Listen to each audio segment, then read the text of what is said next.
Coach on the road once again, taking youngsters behind the scenes with the MLB stars of the game. I'm here at Wrigley Field for the Wild Card Series.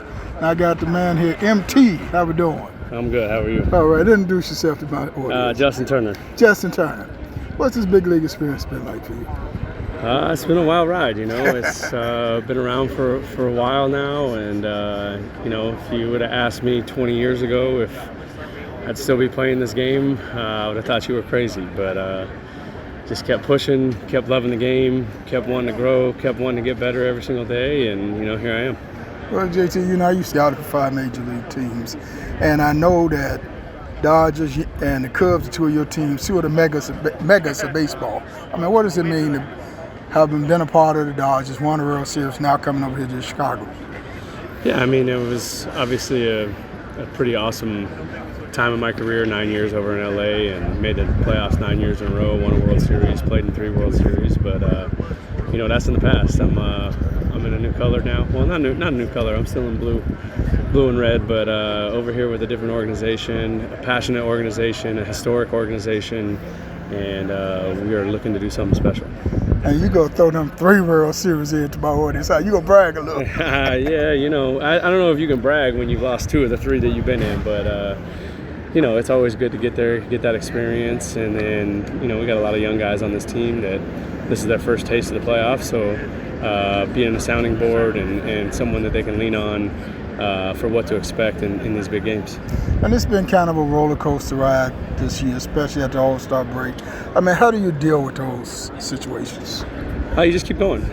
You know, it's a 162 game season for a reason. There's going to be ups and downs, and it's about how you manage them, and you got to keep going and keep pushing through. And you know, obviously we had a pretty great historic first half, and we hit our little valleys in the second half, but proud of the way the guys have gone about it. You know, no one said it's going to be easy. No one's going to show up to play us because we're the Cubs and just roll over and give us the game. So you know, you take your lumps and you learn your lessons, and you continue to grow and get better every single day. And I think we're a lot better team for the struggles that we incurred during the second half. We faced adversity. We know we can come out of it in a good place, and you know, that's what's going to happen in these playoffs. You know, things are going to get tough. It's not going to be easy. Things aren't always going to go our ways, but you know, you got to handle adversity and stare it in the eyes and keep going about your business. Put one foot in front of the other. Last 2 questions. I don't want to hold you too long. You know, it's a young team, and you're the veteran of the team. Rumor has it that they call you Pop on the team. I've been called a lot of things in there. They can call me whatever they want. I'm just glad to be here, be a part of it. So, have you had Chicago pizza yet?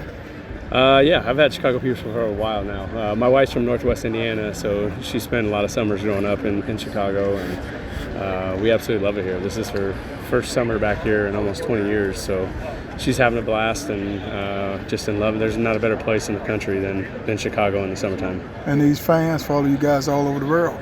Oh, it's amazing. You know, obviously here at home, it's pretty special. They show up every single day. They pack this house out. They bring the energy. You know, one thing I noticed here, which is similar to Fenway when I played with the Red Sox, I think these are the only 2 parks in all of baseball that, you know, don't put prompts on the scoreboard telling the fans when to cheer, because they're such good baseball people, and they're so knowledgeable about the game that, you know, they know when to make noise, they know when to bring the energy, they know when to cheer. So that's a pretty special thing. Last question. I'm going to take you way back now. Every kid dream of playing in the big leagues. You got that call, you was going to the big leagues, walked in that locker room for the very first time and saw your uniform hanging up. What was that feeling like? Yeah, it was special.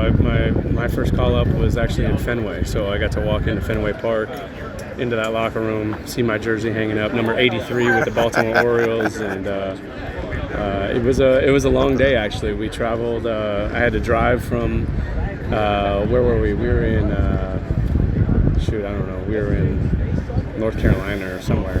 Had to drive up to Baltimore. Got in late that night.